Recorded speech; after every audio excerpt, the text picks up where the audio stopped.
There's been quite a few things that have been points of discussion. And, I don't know how often this happens to you, but you sort of prep a whole thing. And then in the moment you decide, no, I'm not going to do that. I'm going to say something completely different. And that's exactly what I'm doing right this second. So looking forward to an incredible show today because we're going to get into some really interesting topics that we haven't spoken about before, but something that's really been happening around us. So if you're in the financial planning profession, this is one that you definitely want to have a look at. We're going to get into a whole host of things like credentialing, and there's stuff about major credentialing, and then there's micro, and not in the sense of small kind of things. I think it's got a bit of a different meaning. So we're going to get into all of that. Yes, we're going to talk about the impact of AI and the risks and all the stuff that we need to be thinking about in that sense, and also a couple of other very important topics related to the financial planning profession, not only in South Africa, but globally. So looking forward to a fantastic show this morning.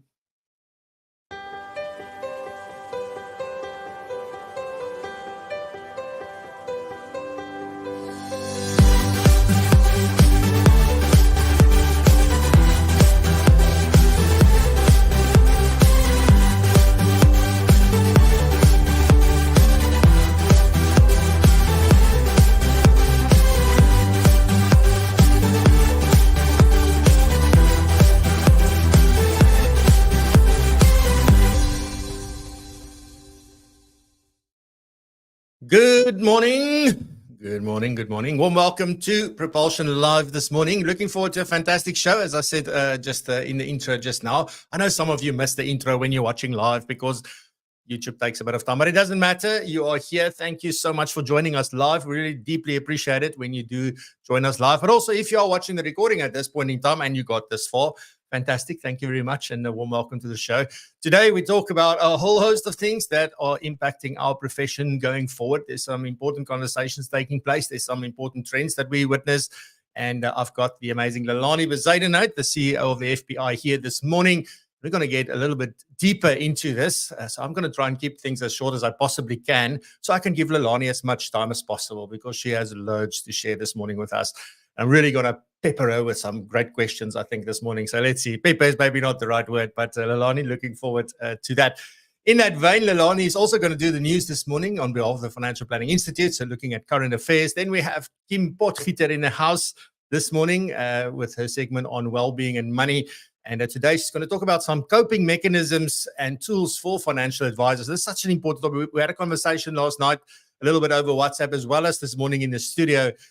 And you definitely want to stick around for that. Then we have Kobus Klein with the Advisor's Path, and he's going to be delving into how do you navigate the Advisor's Path amongst all of these new global trends that's taking shape. So we're going to talk about that.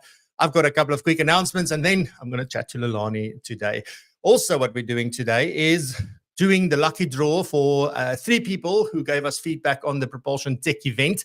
So thank you very much. We had close to 100 responses on that. So it's some good feedback, some great feedback, some honest feedback, which I really love. And those of you that's been with us for a while will know that we incorporate the feedback into our events and we make it better and better, and we can see how things are shifting. So thank you very much for that. But today we're giving away 3 hampers to say thank you very much to 3 lucky people. So stay around for that. We're going to do the draw live here on the show at the end. So stick around for that. All right. So let me say a warm good morning. Please do say hi in the chat. If you are not subscribed to the channel, I really want to ask you, it helps us out quite considerably. We're so close to that 1,500. I think we're on 1,492 this morning. So if you haven't subscribed yet, please do hit that subscribe button. It doesn't cost anything, but it helps us tremendously. So that'll be fantastic. And also what helps quite a lot is if you like this particular video or any of the videos that you watch, and also when you share them with your teams and your colleagues and everybody else in your business. So thank you very much for that. Righty, let me say a quick good morning. I say I'm going to keep it short and then I take it long. Right, so Mark Westenford in the house first. Good morning. Are you in Durban, kind sir? Thank you very much. Welcome to South Africa. Johan, good morning. Nice to see you this morning. Good morning. Good morning. Terence, good morning. Nice to see you as well. From Sedgefield, doing the working from anywhere thing. Kobus is saying hi right here from the studio. We've got Johan Oosthuizen. Good morning, Johan. Neil Phillips, good morning. Nice to see you. Salome, good morning. Nice to see you. I'm just going to run through quickly just for time's sake. We've got Johan Basson, môre môre. Nico van Wyk, goeiemôre. We've got Gary Nel, goeiemôre. Alfred, good morning, my friend. Good morning. Awesome to see you. Falling over my words. Liana, good morning, good morning. We've got Gloria Vuledzani in the house. Good morning. Hope you're doing well. And then we've got Cindy in the house. Good morning, Cindy. Thank you for joining us. We've got Charmaine. Good morning. Nice to see you as well. We've got Des Swahili in the house. Emphasis. Good morning. Good morning. Got Katlego. Nice to see you, Katlego. It's been a long time, my friend. Hope you're doing well. Francis, goeiemôre. Uit Benunsters uit. Good morning. Always now I'm going to hear that song in my head all day. Willem Bester. Good morning. Goeiemôre. Albert, goeiemôre. Good morning. Dr. Rufaro. Good morning. I see you doing some fantastic things wherever you are. I really love. If you don't follow her on social, you should. She's really great. Tracy, good morning. Nice to see you. It's been a while as well. Jaco Roots, goeiemôre.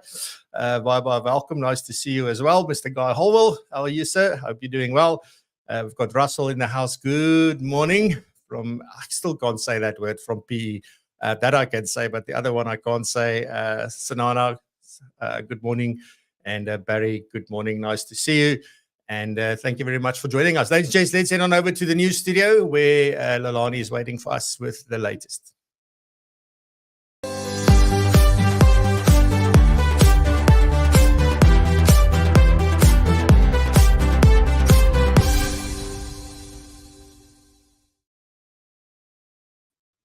Yes, good morning, Franco and team. It's wonderful to see everybody online. And Kim, you'll notice I've got the Women in Finance B especially on for you this morning. So let's see what's happening on planet Earth, more specifically South Africa on the 3rd of May, 2024. So there's a story that I read last night on MoneyWeb that really concerned me a little bit. And if you've watched that Oppenheimer movie, you'll start getting chills down your spine. So AI faces its Oppenheimer moment during killer robot arms race. So autonomous weapon systems are rapidly evolving and may soon become completely automate military target decisions. So they can soon take these fully automated military target decisions.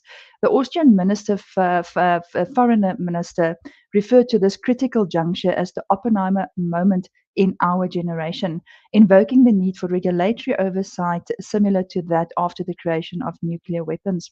More than 1,000 nations actually got together to discuss this issue and to reflect on how to integrate AI with military technologies responsibly amid rising investors' interest on the other side and escalating global conflicts, as we know.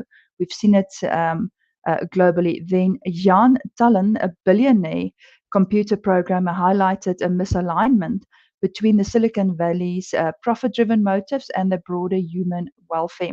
Meanwhile, international cooperation is evident as governments and companies, including the Pentagon and the EU, invest heavily in AI for defense purposes. Reports such as Israel's alleged use of an AI program called Lavender for targeting in military operations have raised significant ethical considerations and concerns about delegating critically military decisions to AI. In other words, decisions: when do we attack, when do we hold back, and the real risk of biases can definitely step in there. And then the need for an international arms control treaty has been stressed by experts. However, traditional approaches may no longer suffice. With the technology's diffusion, even non-state actors could soon manufacture lethal autonomous weapons, prompting urgent calls for new regulatory frameworks to ensure international stability and security. Now, the movie Terminator really comes to mind when I read this, and it does give me chills down my spine. Then moving to the South African Reserve Bank here in South Africa. The South African Reserve Bank launched the Corporation for Deposit Insurance called CODI. So we soon have COFI, we have COIDA, but this is CODI, it sounds like a name, to enhance confidence in South Africa's robust financial sector. Now, CODI, a subsidiary company of the South African Reserve Bank, aims to protect the most vulnerable depositors by offering insurance coverage up to 100,000 Rand per depositor per bank. Now, this initiative marks South Africa's first deposit insurance schemes. We don't have that yet. So this is the first one, replacing the previous ad hoc government compensation funded for taxpayers. Now, CODI operates under the Financial Sector Regulation Act. Now, that is the act that gave birth to the Twin Peaks model in the form of the Prudential Authority and the Financial Sector Conduct Authority. And then this fund alleviates the fiscal pressure previously placed on taxpayers. Now, the insurance coverage by CODI is automatic for all qualifying depositors, including those in commercial, mutual, and local branches of foreign banks. I find that quite interesting that it's local branches of foreign banks as well.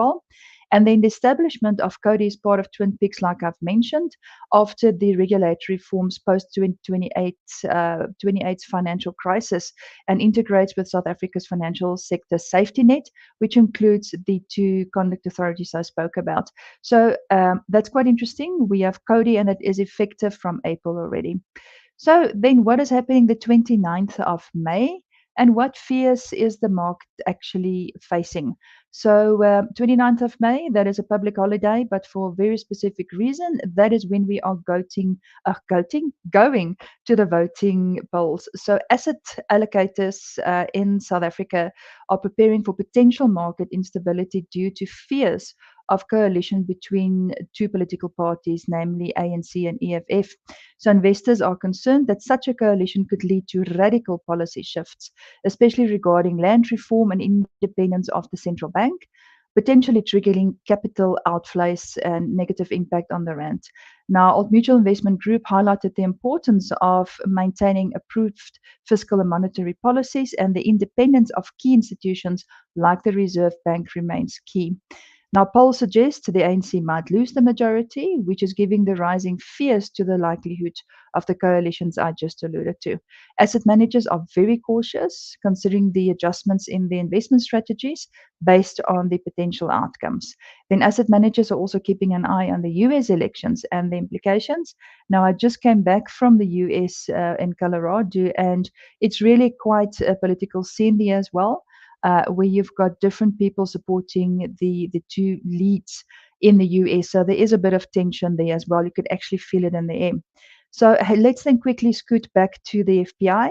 If you've not registered for our retirement and investment workshop on the 23rd of May, please do so. Some of the topics is an overview of the current economic trends impacting retirement and investment, best advice, building a resilient portfolio for retirement, international retirement provision, and investment planning strategies considering the current environment, tax-efficient use of retirement funds pre- and post-retirement, professionalization of financial planning, and then also retirement and investment taking a Dutch approach. So speakers, David de Villiers, CEO of Alexander Forbes, Tindani Manti Muli, Diane Sekumbi, Dr. Giselle Willows, Lutanda Mzilikazi, Rex Coley, and Andrea Middle. She is the current chair-elect of the Financial Planning Standards Board. So please register. And then, Fransha, in closing, I want to leave the listeners with a leadership quote today. When we have bad experiences, do we become better or bitter? Will those experiences limit us or lead us to growth? The choice is yours. Back to the studio and back now.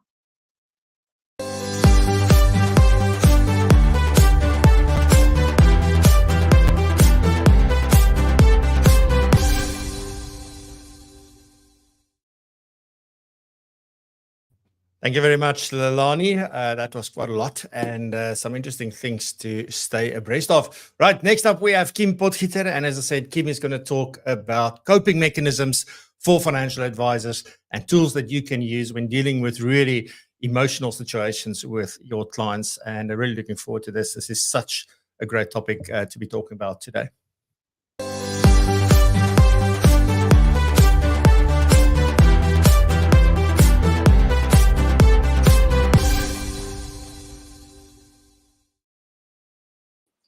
Morning, everybody. Lelané, thank you for a great update. And just listening to you, I realized probably why I'd chosen my topic for today, and that is around so much of the emotions that we are going through. And we're going through all of these emotions with our clients, and we're going through these emotions, dare I say, in a bit of a way that for me at the moment, it feels heavy. There's a lot going on, and people are coming into their meetings with us with all of this emotional baggage that they're coming in with. It's fear, It's a whole lot of negativity, of potentially not knowing what the outcome of these elections is going to be. So I chose the topic to speak around the emotions because I'm having, as I said, meetings that are a lot harder and not as positive as I wished I could be having. And I do believe as financial planners, we are not necessarily taught these skills to deal with these conversations. So we're taught a lot of stuff, but are we taught how to deal with our clients when they're coming in with these emotions that they're feeling? So what do I do to cope when I'm in these kind of meetings, and how do I not take the stuff home with me? And I'm just going to share from a personal account how I do it. This week, it probably came to a critical head when I was sitting with a family who had just lost their mom who was murdered. And sitting with the family, you're sitting there, and what do you do? What can you say? And when you do go home at night, how do you leave that behind? So I started thinking around that kind of tools that I wanted to share with you, and I thought back to my 15 years in the industry, just how have I managed and how have I done it? And I think the biggest thing for me and always is we care so much as financial planners, and all of you listening are with your clients and you care so much about your clients. Now, there needs to be this boundary between caring about our clients and taking on what they're going through. And it's not something so easy, because when you care about somebody, you want to get into the position of rescuing them. So we'll take the example of somebody coming to us and we can see they're going to run out of money. We go into this advice mode, telling them what to do, how they're not going to run out of money. They're not in the right emotional space. They don't go and do all the things we advise them to do. And then when we sit with them, they haven't done it, we get quite frustrated with them, and we start trying to take over. But we learn that we can't.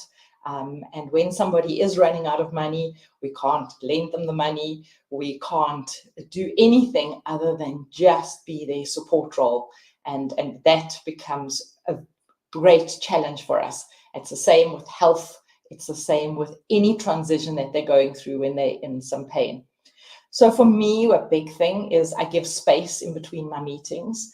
If I go from one meeting into the next meeting, into the next meeting, and no space in between my meetings, I don't get that time just to go out of the meeting and in a way separate from all those emotions that were felt in the meeting. So for me, those times that I give myself as gaps are really important. And then a big one I do, and this might sound a bit strange, but when I leave work and I go to the office. So for me, when I drive home, I play really loud music and I try and get out a whole lot of the stuff that's happened in the day, so that when I walk into home, I've left it behind. If some of you are working from home, you might not be able to do it, but I think it's a good thing at the end of the day just to have a little time where you go, I am leaving my clients' emotions where they belong with them, and I'm going to go and be in my life without all of those emotions taking with me. And then finally, what I do want to just reiterate is to have these conversations, and Lelané mentioned AI. We know that's why we are going to be around, that's why we are needed to have these kind of conversations with our clients. But we need to be taking self-care of ourselves. And so important, if we are not in a good space, if our cortisol levels are too high, it's going to impact us so much. We'll also experience burnout from taking on all this with our clients. So making sure that we are finding some kind of exercise we do in the morning. For me, meditation. For many others, it's prayer. But bringing that quiet time in place and doing it, sleeping, eating properly. And then in that way, what we're able to do is we're able to facilitate these conversations with our clients in a much better way than if we were going in, as I said, with our own cortisol levels way too high. We've just taken it all on. So I think this kind of topic is something that I would love to have a conversation with more of you with. I mean, if you've got some nice comments of how you cope with not taking on these emotions, post it in the comments, because we're all going through it. And just, yeah, as a final, I have a coach. I do believe, as a financial planner, for me to be able to do my work as well as I want to do it and serve my clients, like I believe we all want to, I have a coach that I go and speak to, because I also need to offload a whole lot of this. So whether it's a coach or a psychologist, just that's somebody that can help guide you too. So take care of yourself. Have a wonderful weekend. Nice to have extra time this week with a day off in the between. But now we do have our weekend ahead. Self-care is essential so that we can serve our clients. And thank you for joining us today on the show.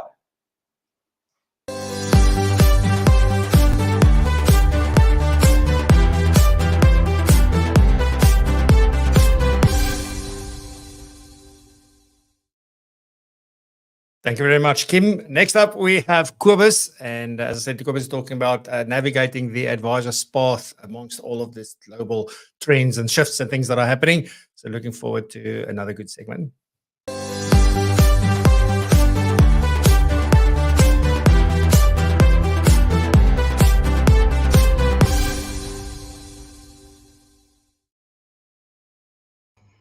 Thank you, Francois. Well, Kim, that was profound. Today, I want to discuss global financial planning trends. I want to explore how the integration of advanced technologies alongside the essential human touch is reshaping our future and our profession. By understanding these global trends, we can better navigate the advisor path that lies ahead for us as financial advisors, ensuring we remain at the forefront of innovation and service excellence. I want to start with artificial intelligence and robo-advice. These technologies are not just tools, they are transforming our approach to financial advice and shaping our business practices. AI enables us to process and analyze vast amounts of data rapidly, offering insights that were once beyond our reach. This capability allows for highly personalized advice tailored to individual financial situations and goals. Meanwhile, robo-advisors provide a streamlined, efficient service model that can manage investment 24/7, making financial advice more accessible to a broader audience. However, this also challenges us as advisors to enhance our value proposition by integrating these tools creatively and effectively into our practices. Despite the tech advancements, the core of financial planning remains deeply human. My complimentary book, Passion for Our Profession, discusses the vital role of personal connections, empathy, and ethical standards in elevating our work from an industry to a respected profession. As advisors, our ability to understand and relate to clients on a personal level cannot be automated. That's what Kim said. This human element is what clients value most when they face life's complexities. We must use technology to enhance these relationships, not replace them, ensuring that our advice not only meets but also anticipates the needs and dreams of our clients. The rise of digital and virtual client engagement has transformed how we connect with clients. The modern client expects less face-to-face meetings and more digital interactions through various platforms. This shift has made it essential for advisors to be proficient in digital communication tools and platforms. From managing client expectations on social media to conducting virtual meetings that are as engaging as in-person consultations, digital proficiency is key. This trend encourages us to continually adapt and innovate our engagement strategies, ensuring that we provide convenience and accessibility while maintaining the quality of our service. In a profession that's becoming more competitive, a strong, distinctive value proposition and brand is essential. As financial advisors, we must use technology to not only improve operational efficiencies, but also to deliver customized, proactive advice. This means understanding each client's unique financial situation and crafting strategies that resonate with their personal and their financial aspirations. By doing so, we can differentiate ourselves from competitors and cement our role as indispensable and, listen, trusted advisors. Now let's talk about two of my passions, namely branding and social media. In our digital age, an advisor's online presence is crucial. As someone with a significant LinkedIn following, I've experienced the power of social media to establish a brand and engage with a global audience. It is not just about promoting services. It's about sharing insights, building trust, and creating a community around your brand. Effective use of social media can boost your profile and position you as a thought leader in financial planning and our profession. As we look to the future, there are few emerging trends that will impact our professions further. Blockchain technology promises enhanced transparency and security in financial transactions and borderless. Sustainable and ethical investing are becoming more popular by the day, reflecting a shift in investors' values towards social responsibility. Advancements in predictive analytics and regulatory technology, RegTech, are set to improve our ability to provide forward-thinking advice and navigate increasingly complex regulatory environments more efficiently. As financial advisors, navigating these dynamic changes requires a commitment to continuous learning and adaptability. By embracing these global trends and enhancing our skills, we ensure that we are not only to meet but exceed the expectation of our clients, securing a prosperous future for our profession. Let's move forward with confidence, embracing these exciting opportunities to innovate, disrupt, and lead. Thank you, Francois. Over to you.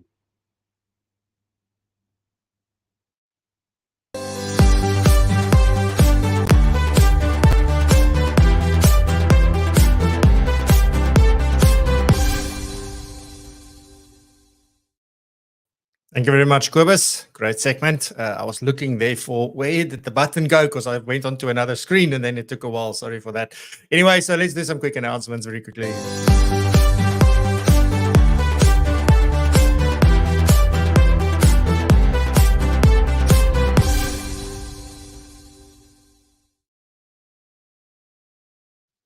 Righty, so first off, we're getting closer and closer to the physical copy of our book that will be available. If you haven't yet, you can go and let us know that you're interested in getting a physical copy. You can just head on over to propulsion.co.za/book. So very, very simple. You can go and you're just giving us your indication of interest that you want a physical copy. So by the middle of May, we will be communicating with you of how you can secure your copy. And we were hoping to be ready with a digital copy on Amazon. We're almost there. So that will also be available soon. But if you want to hold that book in your hand, it's been a fantastic journey to get to this point. We've got 14 amazing authors who wrote 13 chapters on how to build a thriving practice. So if you want to have that in your hand, go and register your name for that. Right, so then the next one I quickly want to share with you. I'm excited that on the 15th of May, we start with a series of 6 sessions on Microsoft Teams for advisory firms with Richard de Villiers. This is exclusive for Propulsion members. So if you are a Propulsion member, you will be able to attend this at no cost. And we're also allowing all our members to invite all their support staff, because what does it help if one person in the business can use Teams as best as they possibly can and get the most out of it and not include their staff? Like, the whole team needs to be there at no cost to our members. So you can go, and if you're not a member yet, propulsion.co.za/community is where you get all the information. Otherwise, if you are a member, head to the platform and you can go and RSVP for this. We also send out an email to all our members where you can have the link where your staff and your support team can go and register as well. Righty, so looking forward to that. And then I just quickly want to mention, before I head on over to chat to Lelané, that we have the Global Financial Planning Conference happening on the 11th and 12th. I hope I've got my dates right. 11th and 12th June. I think it's the 11th and 12th. It's not the 11th, it's the Tuesday and the Wednesday that week. I think it's the 11th and 12th, where we have, again, people who's gone through the Speak and Influencer program is going to be speaking at this incredible event. It's a global event. Every single year, people send us emails to say how life-changing it was for them to attend this event. And you're going to hear loads of stories there. So do keep an eye out. We'll be announcing more about that soon. Alrighty, with that, let's get on into the main topic today, or into the main conversation with Lelané. And we're going to talk about credentialing and recognition. We're going to talk about risks and responsibilities with AI and the global nature of the CFP designation. And then we're going to take a bit of not a wrong turn, but a turn off. And we're going to head into just talk a little bit about retirement reforms and what's happening elsewhere in the world, and just where do we sort of stack up against that. And then also a couple of issues that we want to just briefly talk about. So Lelané, if you're ready, I'm ready. Good.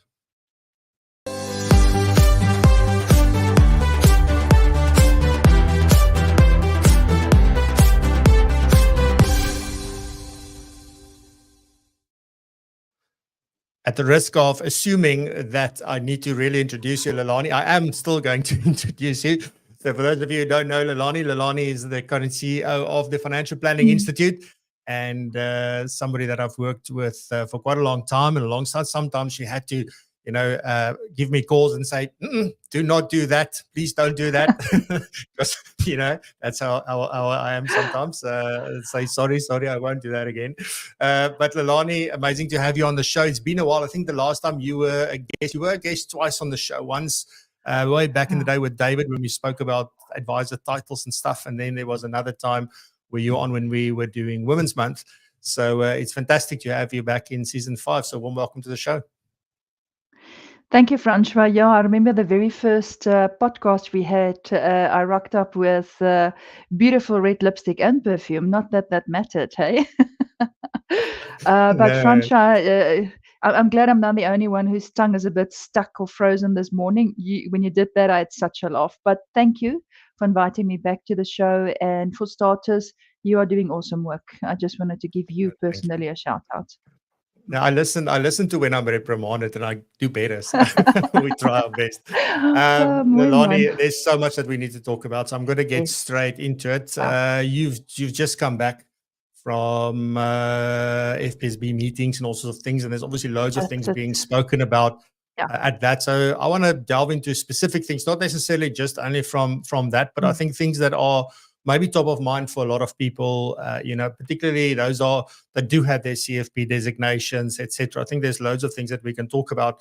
So we can maybe just sort of delve into the credentialing and recognition and all that kind of stuff first. What is the difference between certified financial planner designation and something that's started becoming more and more, I don't say prevalent, but definitely something that's crept up more and more, is something that we term micro-credentialing.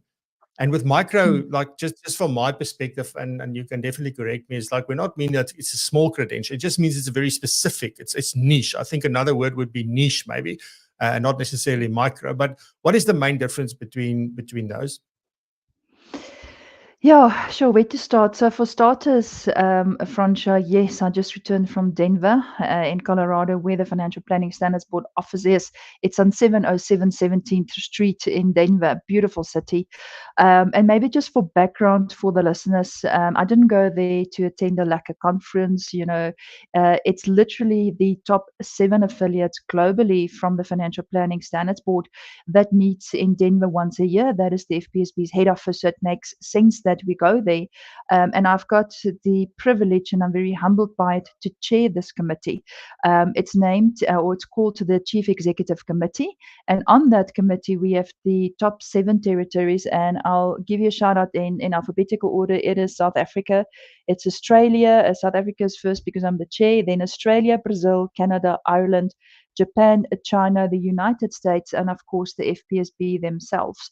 So what we did on day one is we had a beautiful joint session with the Professional Standards Committee, and a special shout out to Esther Venter from South Africa.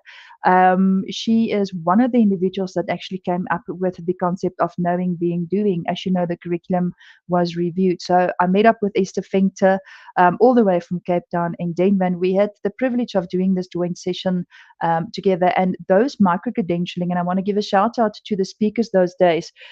So Bill West, who is from the Institute of Credentialing Excellence, actually spoke to us about the importance of understanding the difference, to your question, Francois, between micro-credentialing and then the CFP designation. So micro-credentialing, you are quite correct. It is in a niche specialized area, but we have to understand, how does this micro-credentialing and MOOCs, now what on earth is a MOOC? It sounds like something cowish. No, it's a massive open online course. So that is what a MOOC is. So how do we have MOOCs, micro-credentialing, and badges? These are the badges you receive once you've received something or completed something like the psychology and financial planning, or you've done maybe some other online courses. So how does these MOOCs badges, micro-credentials, all of these things. And this is the world where the alphas live. And with this, I'm not referring to an Alfa Romeo, those cars. I'm referring to the alphas who are the children of millennials, who is considered not young anymore today. And then the Zoomers. So there's a whole new way of learning. And I don't want to just leave it up to the young ones. Even us who are slightly older, we learn via MOOCs these days as well. So what is the major difference then between the CFP designation and this micro-credentialing? There is a major difference. And we have to bear in mind the moment that you obtain a micro-credential, you have to make sure about its credibility. Is it something that is an official certification, or is it something that's not really going to help you in your journey? And where these two complement each other, the official micro-credentials is in recognition of prior learning, Francois. I hope that I answers really your like question. that. Yeah, Mm. it is quite interesting because, like, I mean, it feels to me sometimes like it's easy to come up with one of these credentialing. So I think looking for the credibility and what's behind it and how it's recognized elsewhere is quite an important thing. I often think about Udemy, for example, is a fantastic place to go and find a lot of like learning stuff, and it's great to learn those skills and be able to use them. But I don't know yet, like, if somebody says, oh, Francois did a Udemy course, for example, that's really powerful. Now, that's not what we're talking about necessarily here, although I think that also falls into that. What I am sort of interesting to note, like if somebody does a lot of these kinds of things and they then decide like, now I want to pursue becoming a certified financial planner, for example, one of the things is that we need a specific level of qualification. So they may say like, look, I did all of these programs and all these micro credentials, I've got them, and these badges, et cetera, et cetera. Will that ever be, or is that being considered, something that I know that a lot of people are going through in South Africa specifically is recognition of prior learning, trying to not have to go and study like a lot of stuff and maybe just having to do their postgrad and not having to do an NTF level 6, et cetera. So, are they playing a role? Will they be playing a role? And does recognition of prior learning, is that a thing globally? That's an interesting question, and thank you for that, Francois. The RPL, and every time I go to these global meetings, there's a few acronyms that I have to say in full. I cannot talk about SARS on the global platforms because they think it's the SARS virus. So I have to talk about the South African Revenue Services, and also RPL. I have to say recognition of prior learning, because it's not that well known in other territories.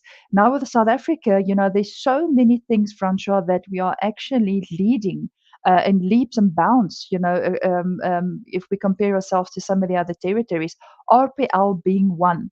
But in some instances, we are not forward in our thinking. And one of the areas where we're not that forward in our thinking in South Africa when it comes to RPL is how do we recognize the Udemy courses, the badges, etc., when we want access to a qualification. So RPL, or recognition of prior learning, is always about access to something.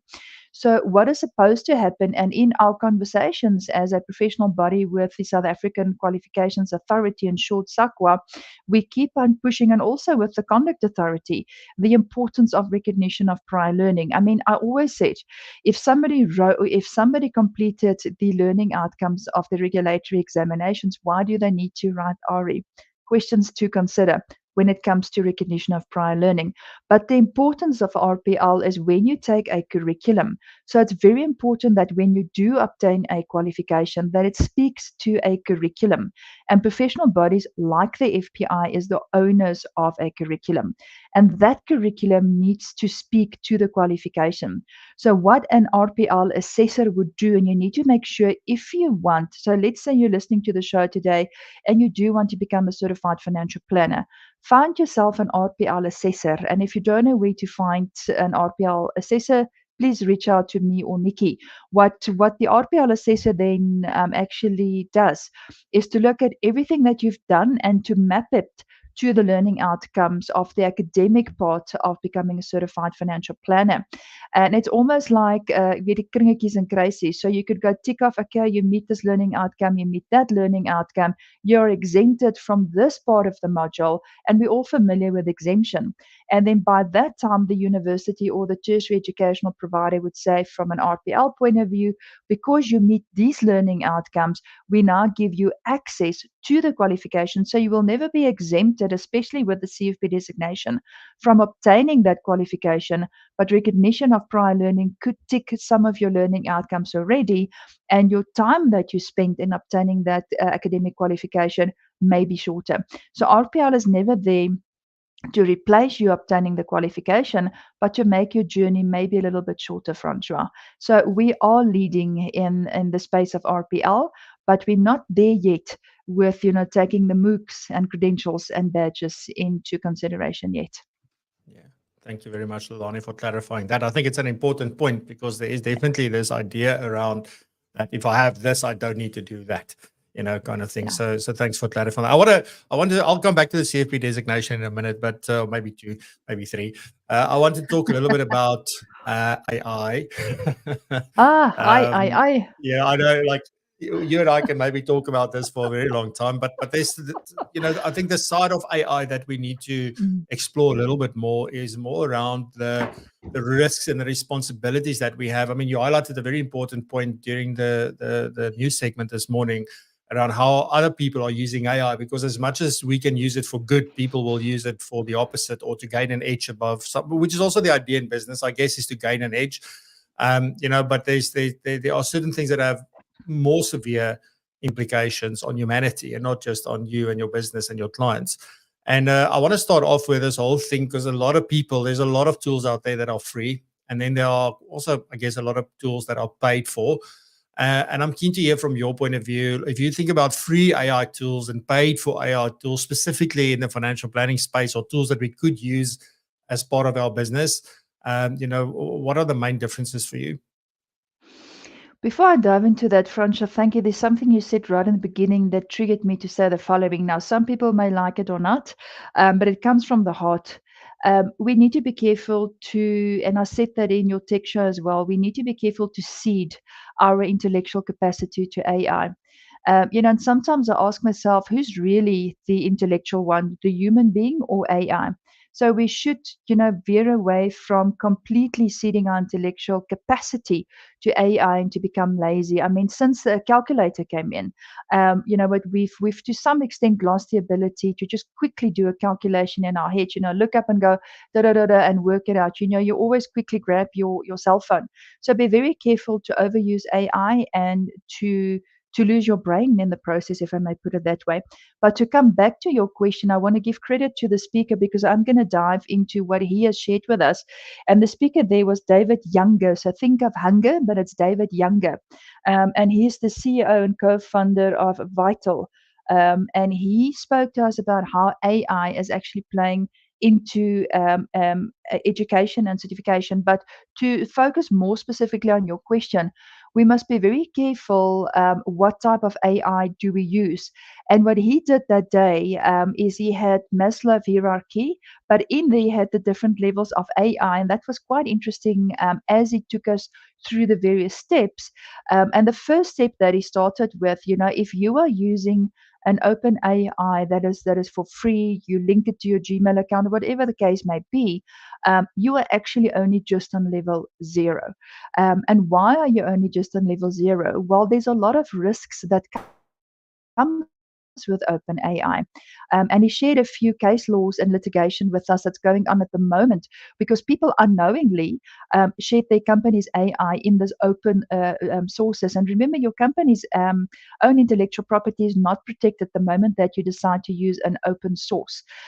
So be very careful when you do use that. And you've got companies suing each other because they are using each other's intellectual property without actually knowing that. So that is when you use level 1. Level 0, that's the public general AI. Then level 1 is the private one. And that is one where you have ChatGPT Enterprise, etc., ChatGPT Team, etc., and Enterprise Copilot or BART. Now, for those who don't know who BART is, it's not a BART as in Afrikaans. It's BART is AI that Google is using. So you have BART, and then you have Enterprise Copilot. We've just started experimenting with Copilot within the FPI, and I'm part of phase one when we are looking at how Copilot can actually help us. But again, caution when you use Copilot. I mean, I'm at the point where I actually get quite irritated, Fransha. Whenever I open a PDF, I've got this AI reader coming up to say, how may I help you understand, how may I help you to understand this document? And it pre-populates questions because it already read the document before I had. Now, there's one of two choices I have there. I could rather go, oh, you've got all the questions, give me all the answers. Or I could actually read through the document first, step one, and then step two, challenge AI and the questions that it asks. And I would encourage every single person online, read through everything first. Then you can use AI to help you summarize, etc. Because the summaries is not always accurate. Because AI, to the risks that we spoke, and I think Quibus, Klein, you spoke about this a few times as well, is the biases that comes with AI. It does have its own mind, and depending on what it finds on the World Wide Web, it may come up with a summary that speaks to something different because it resources not just your article, but what's going on the World Wide Web. It almost makes me think of that, what is it, Transformer, where it reads all the Pentagon's messages. So be careful when you use that. Then level 3 is production applications, where we have AI-based hyperscaled models and LL learning management systems. So that is where AI actually do come into learning management systems to help the student to learn more. So his topic was where we focused on education as well. But we do know that a lot of the educational providers do not allow you to use AI because they do want the students to actually use their own mindsets, their own brains, and apply the knowledge themselves. Now, from an FPI point of view, I will always bring in the FPI because I'm from the FPI. We do use AI in our assessments in the form that AI is helping us to track the eye movement when our students are writing the exams. And the moment that there's an eye movement in a student writing the exam, and you maybe look at a cell phone or you look at a screen, which you're not allowed to have a second one, it actually sends a warning to the real life proctor who's watching you via your camera on the other side of the screen. And the person will phone you and say, Lelané, what are you doing? Are you looking at something else? So that is how FPI is combining AI with a real life person to help us actually invigilate our exams. For those who didn't know, yes, Big Brother is watching. And then level 4 is where you have the intelligent apps, the custom made models, your own IP. So this is where you have a lot of companies who has developed their own generative AI to actually speak specifically to your type of products that you sell and the scripts that you maybe have or should have when it comes to selling your products. So there's lots of levels. And to your question, to circle back to what you've asked, Francois, we need to really make sure that when we use AI, that we always do it with caution, especially if it is level 0, which is the open one. Be very careful not to give your own company's intellectual property away by mistake. Yeah. And for me, it goes almost like with Yeah. any kind of software you're using. When Yeah. it's free, there's a reason it's free. They maybe want to let you try Data before you breach. buy. But ultimately, there's a big benefit for them in allowing that as well. So it doesn't matter what you use, opt for the paid versions as much as possible and make sure what the terms and conditions are of those software, not only the AI stuff. So I just want to take it one step further. Yeah, So thanks for that, Francis, Lelané. it's something I forgot if I may quickly say this. I was in a meeting yesterday, and a regulatory meeting, and I said to the regulator, doesn't matter who they are, I said, you know what, are you aware that some of the attendees brought the AI listeners in? And I think that's something we also need to reflect on, because if you use the unverified AI tool that helps you to record the meeting and to script it, you actually take information out of closed meetings sometimes. So I would encourage every single person, when you've got meetings, and especially when it is company, let's say you've got a board of directors meeting online, and it's really privileged information to your company and you're busy doing doing strat planning. The moment that that AI tool comes in to record and script for the person, you know what, it leaves your environment. So make sure that your policies when it comes to meetings is updated, and do not feel bad if you see somebody has got an AI listener or scripter to actually remove that person or that AI tool from the meeting, because serious data breaches can actually take place, especially if you use the unverified option, because it comes in and it sits on top of your database. So it's just a word of caution, Francois, whenever you've got a meeting that's supposedly closed, like a board meeting, be very careful that your policy is clear on which AI readers is allowed in your meeting and which ones are not. Thanks. Yeah, fantastic. Mm. Also, I think what is important is that because Liana just made a comment in the chat saying that they had one of these listeners in yesterday in a meeting, and it's only about 50% correct. So Yep. some of these things are better than others. That's the first point. But the other thing I want to add to that is that, you know, sometimes you look at something and you go like, this is not that good, so let me not use it because I can't trust it, or I can't use it, or it doesn't get this right, or it gets that wrong. And I think if we focus on that too and use that as a reason not to use AI as well, that's not a clever thing to do, probably. You know, you do want to still embrace it because it doesn't get it right now. But somewhere, I just saw an article the other day where somebody was saying, we're about to see AI have empathy. And 4 years ago, they said it wouldn't, and it won't be creative. And we can do so whatever you or anybody else would be able to say, if I say you, like somebody watching this, would be able to say or listening to this, would say that I can't do this. You should always add comma yet, because it will do it at some point in time. So there's massive benefits, but these risks, Lelané, that you're highlighting, they're real, they are serious, and it's things that you can't just blindly go and use these tools. So thank you very much for highlighting that. In the interest of time, I've got to jump onto the next topic because you and I are not going to get through everything. Let's jump a little bit back to the CFP designation. One thing that, you know, it was always incredible for me about the CFP designation is that it is a globally recognized designation, certification. It's a global brand. Yep. Now, yet, if I go from South Africa and I want to go to Australia, I've got to write exams. If I go to New Zealand, I've got to write exams. So my big question is, how does this benefit me if I want to work internationally? And also now think about what's happening at the moment. So at the moment, I can sit in South Africa and serve clients who are overseas. And maybe it's with regards to their South African sort of financial affairs, or it could maybe I'm trying to do cross-border advice. So there's loads of things that when you and I last spoke 5 years ago wasn't as big as it is today. So maybe just your thoughts on that. I'm gonna say to you what the benefit is of writing that exam. So yes, you can this cross-border transfer of the CFP designation, but you will always, and I will state this categorically, you will always have to write an exam, some form of an exam, because the monetary and fiscal environment between South Africa, Australia, New Zealand, Canada, UK, name it, Japan, China, is significantly different from territory to territory. So to empower you to be a better CFP professional cross-border, whether you are advising from South Africa or whether you're physically moving to another territory, that exam is to aid you and not to give you another barrier to entry or to give you a stumbling block.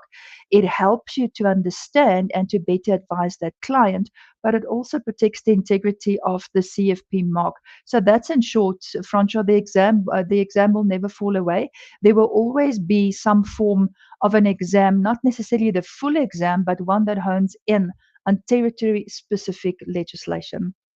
I hope that answered But you. what are the opportunities then? You know, for if you think about that CFP is globally recognized, what are the opportunities then for financial planners? There's a lot of opportunities in this, and especially for South Africa, we've had a lot of CFP professionals that went to various territories. So the opportunity for you is you can physically have clients, especially in South Africa, we have a lot of clients that's leaving our country. You can still give advice or do financial planning for your clients who had moved away. But a very nice benefit to have is as we are leveraging the global nature of the CFP designation, a South African certified financial planner, let's say your client moves to the US, can reach out and work together with a CFP professional in the US. And I would encourage that a local CFP professional takes hand with a CFP professional abroad. If you are not physically moving from South Africa to Australia, I would encourage that you work with an Australian CFP if your client is in Australia. So the benefit there, it's really becoming more global village, Francois. If you look at the sessions that Kirsty Scully and Andrea Middle and Eunice did for us from a global point of view, that is where we had 3 CFP professionals from different territories coming together on the FPSB platform and speaking to the CFP professionals globally on how we can leverage by relying on each other. So gone are the days where you don't have the tools to quickly phone a CFP professional in the US. I'm going to use the US. If you go to the CFP board's website and you go look for a specific CFP professional in a specific territory, they call it territories on their side of the world. You can go and say, I'm looking for a CFP professional in this territory who specialize in the following fields, and it will give you the full details of all the CFP professionals where you can just set up a meeting. And today we've got Zoom, we've got MS Teams, and you can sit and talk to a CFP professional on the other side of the screen for the benefit of your client. Are we there 100%? No, we're not there 100% yet, which is why some of the strategic focus areas of the Chief Executive Committee globally is to see how can we truly leverage the global nature.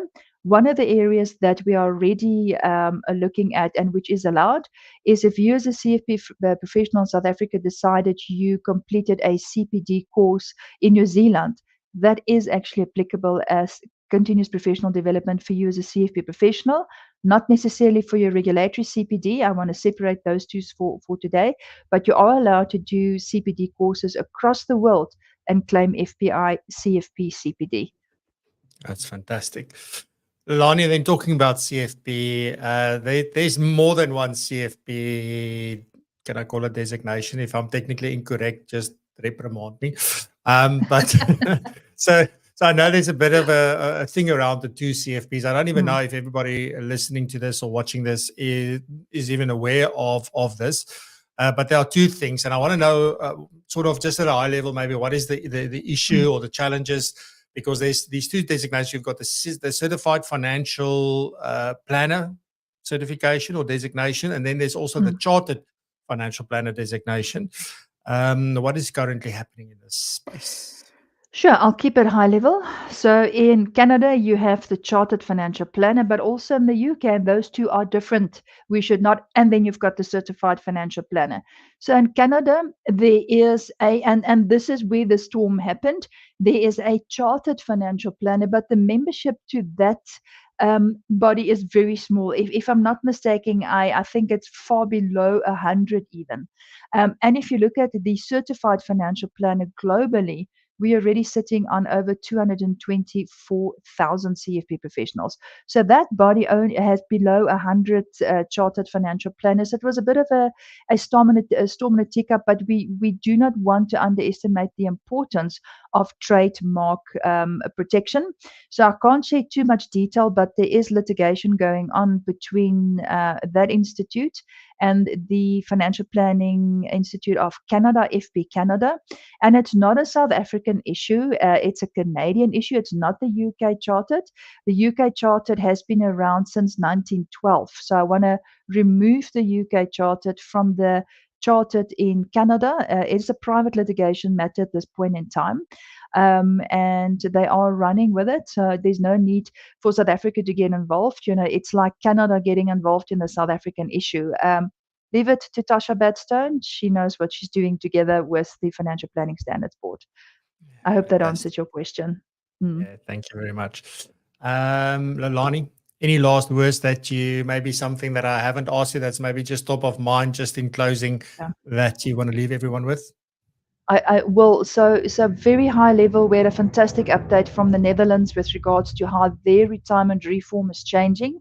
They are only moving from defined benefit to defined contribution now, and Regulation 28 is non-existent. So what I want to say is do not think because we are a developing country that South Africa is far behind the rest of the world. In many instances, South Africa is actually, in the top running groups in implementing standards, psychology of financial planning. Kim, I loved your session this morning. Thank you so much. From the use of AI all the way to our own retirement reform. I must say they were a little bit shocked when I gave them an update with regards to our two-part system. But the moment that I dove into the reasons why we are allowing the access, they actually understood. And I focused more on the preservation part than the access part. And I just want to say a big shout out to everybody online. Thank you for supporting Francois' show, but definitely also the Financial Planning Institute.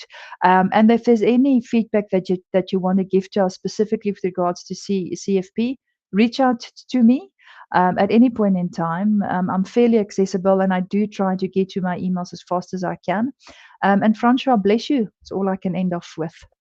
Thank you very much, Lelané. It was really great talking to you. So thank you so much. If you want to connect with Lelané, obviously LinkedIn is the place. I did put the link down in the description below as well. So you can easily connect with her from there, and also follow the Financial Planning Institute on LinkedIn. So Lelané, thank you very much, and wishing you a fantastic weekend. Dankie. Blessings. Au revoir.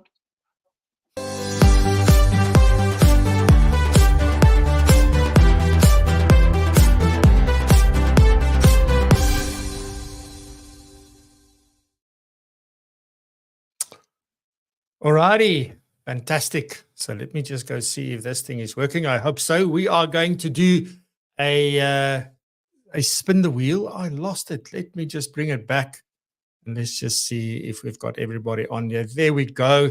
Fantastic. Righty. So if you are ready, I am ready. We're going to do a quick spin of the wheel 3 times and see who will win a hamper. So just first off, thank you very much, first of all, for attending the Propulsion Tech event, and secondly, for giving us feedback. I know it takes time out of your day, and again, sometimes just remembering what happened in day 1 versus day 3 is already a thing. So thank you very much. Right, so let's do the first spin, and let's see who's going to be the first winner to say thank you, or who do we want to say thank you to for that. So who is it going to be? We've got Francis. Brilliant stuff. Well done. We have a winner, Francis Neetling. Thank you very much. Fantastic. So I'm going to remove you from the list so you can't win twice. So Francis, well done, and bye-bye, donkey. Next up, who's going to be our next winner? This is so much fun. I really enjoy these things. I'm a bit of a nerd. All right, so who is it going to be? And we have... Is it going? Thank you, Betsy. I hope I'm saying that correct. Well done. Fantastic. Fantastic. Hear the applause and see the confetti going. Thank you very much. And our last winner for this is going to be... Let's see. Who is it going to be? It is going to be... It's Heloise. Heloise, congratulations. I don't know if you're here this morning or not, but there you go. So thank you very, very much. Fantastic. So ladies and gentlemen, thank you for joining us. Run a little bit over time, but thank you very much. If you are going to do something this weekend, enjoy. I want to say stay safe, be blessed and prosper. We'll be back next week, same time, same place, of course. And have a fantastic weekend. And I'll see you very soon. Love you lots. Bye-bye.